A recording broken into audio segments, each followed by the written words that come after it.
The Holy Gospel according to John. Jesus went to the other side of Galilee, the Sea of Galilee, also called the Sea of Tiberias. A large crowd kept following him because they saw the signs that he was doing for the sick. Jesus went up the mountain and sat down there with his disciples. Now the Passover, the festival of the Jews, was near.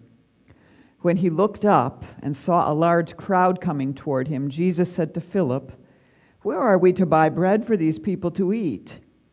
He said this to test him, for he himself knew what he was going to do. Philip answered him, 6 months' wages would not buy enough bread for each of them to get a little. One of his disciples, Andrew, Simon Peter's brother, said to him, "There's a boy who has 5 barley loaves and 2 fish.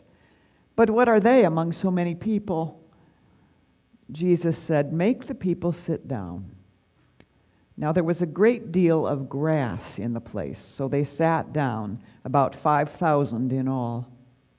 Then Jesus took the loaves, and when he had given thanks, he distributed them to those who were seated.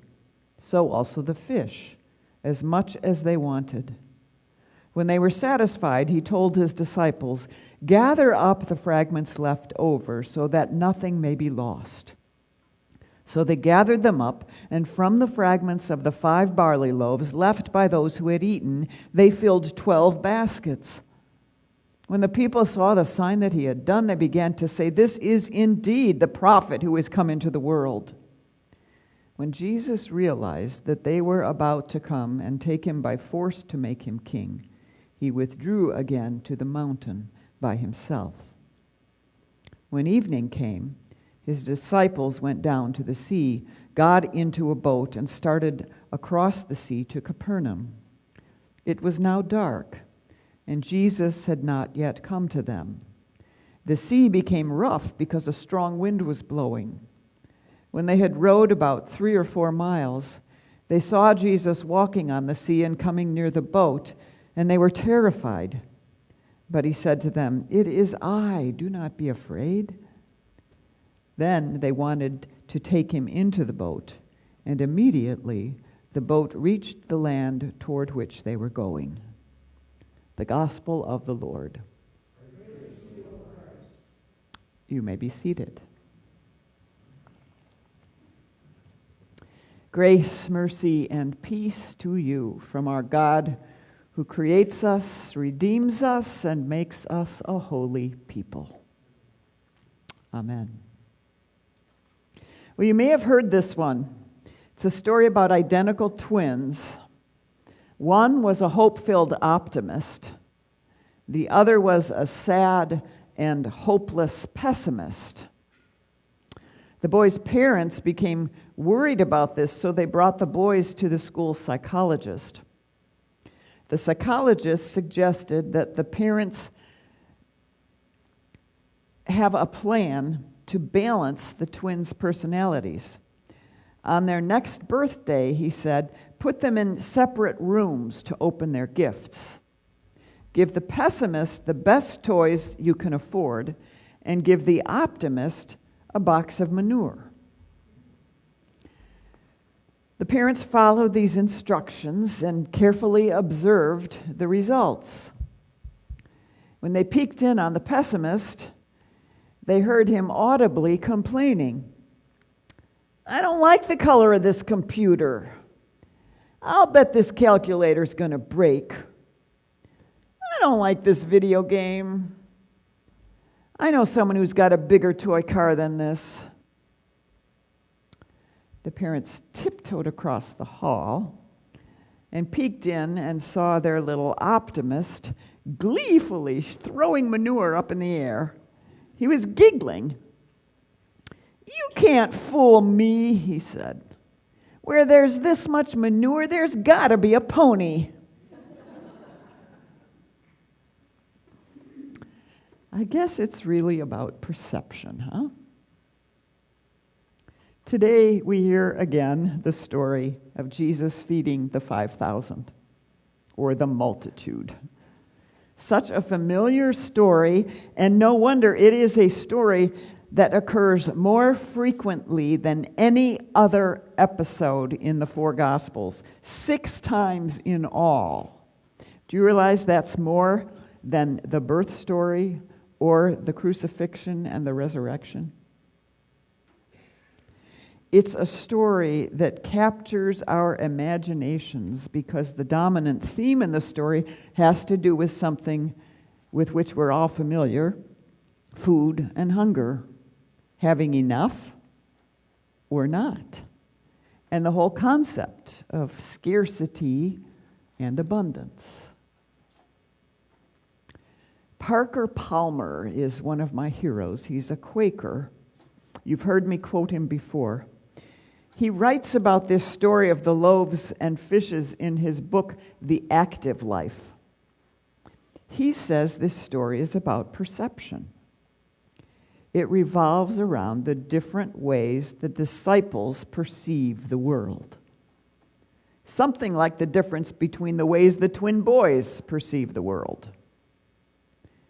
The disciples are asked to feed the crowd. They are sure that food is scarce. Jesus performs a miracle to reveal how abundant food is, even when there is none in sight. For Jesus, scarcity was an illusion. Abundance is reality.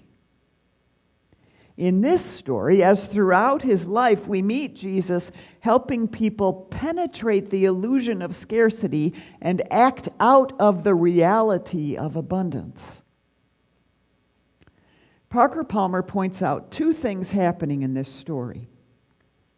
2 things that both reflect and reinforce the assumption of scarcity.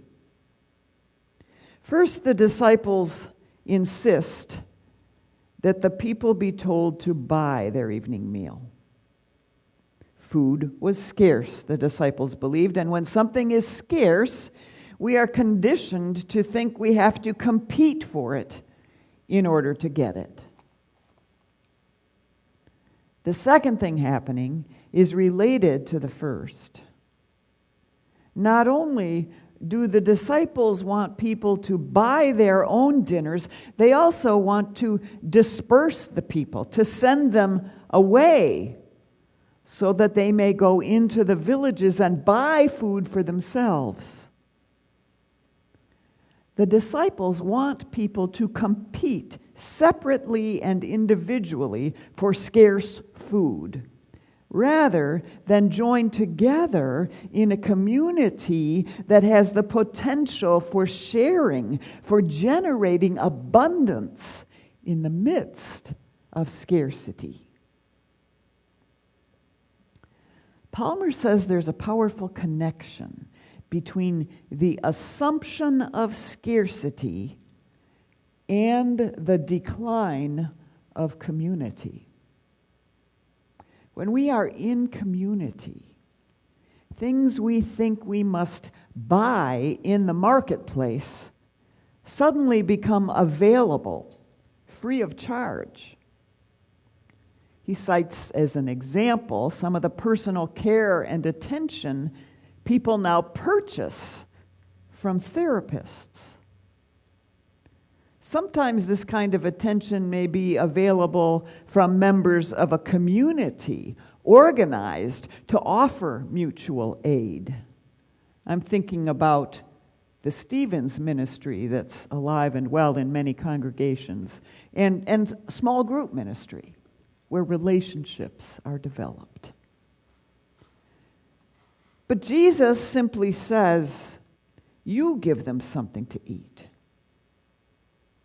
You give them something to eat. And he turns the tables. He doesn't allow the disciples to deal with the dinner problem impersonally through money.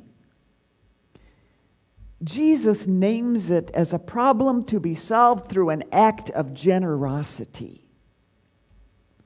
What he understands is that we can experience both community and abundance when we turn from buying to giving, from making people compete to offering of ourselves.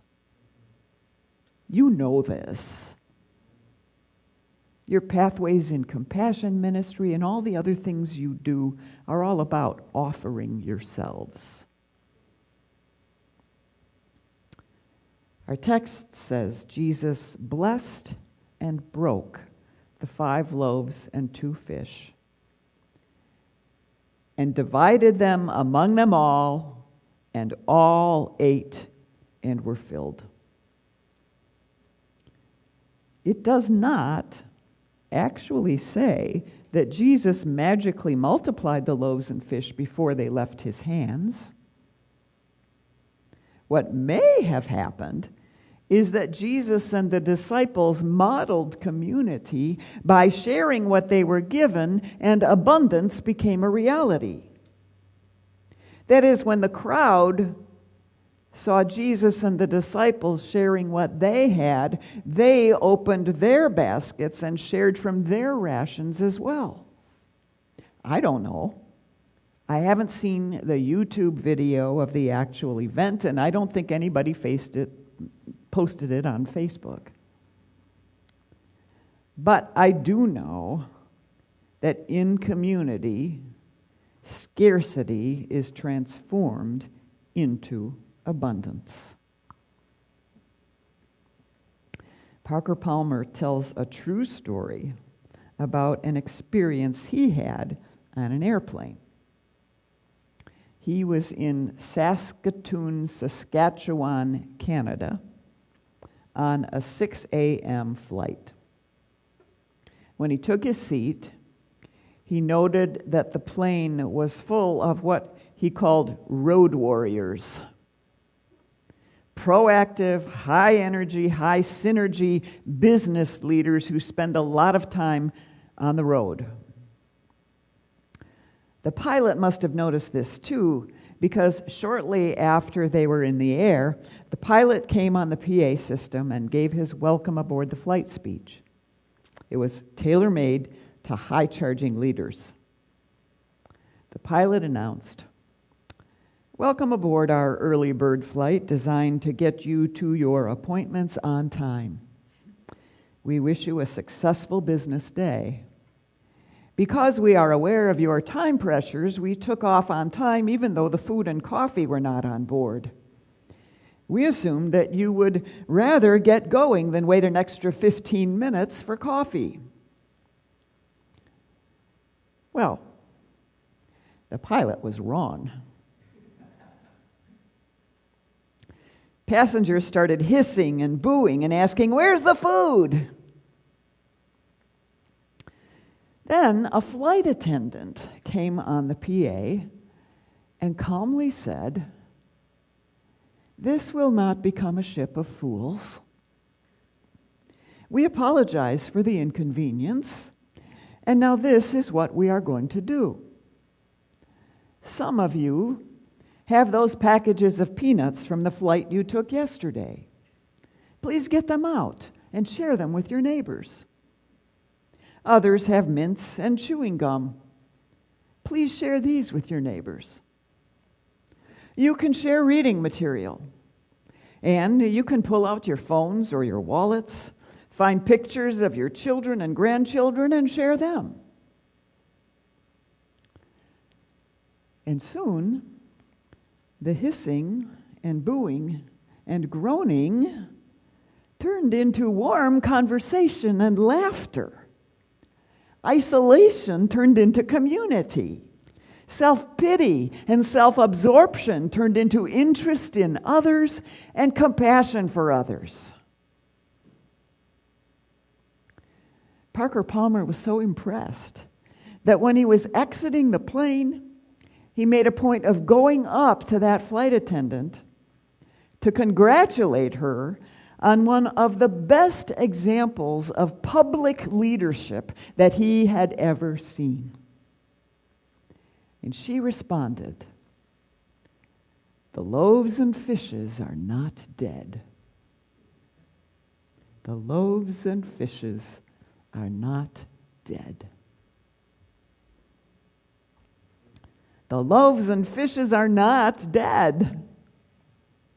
Jesus calls us out of our illusions of scarcity into God's reality of community and abundance. I hope you remember this next week when you're presented with the financials for your next pastor as you move into the next chapter of mission for TLC. You have all you need to move ahead. It may be in your pockets, but you have all you need. It's no coincidence that this story shows up more than any other in the Christian scriptures. What Jesus did that day is what we do every Sunday. The presiding minister receives the bread as Jesus did, blesses it, breaks it, and shares it. Shares the presence of Christ with everyone gathered.